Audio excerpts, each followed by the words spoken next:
Dari ke informasi lain, Saudara, Kapolres Tual AKBP Wansi Des Asmoro terkena anak panah saat berupaya melerai bentrok dua kelompok warga di Desa Viditan, Kecamatan Pulau Dulah Utara, Kota Tual.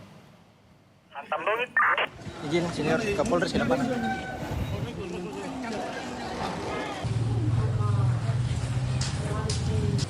Kapolres Tual AKBP Wansi Des Asmoro mengalami luka di bagian kaki kiri setelah terkena anak panah saat melerai bentrokan dua kelompok warga yang terlibat aksi saling serang di jalan.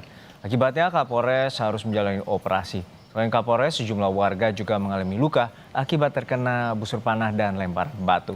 Pasca bentrok, Polda Maluku mengerahkan 100 personel aparat gabungan untuk mengamankan lokasi kejadian.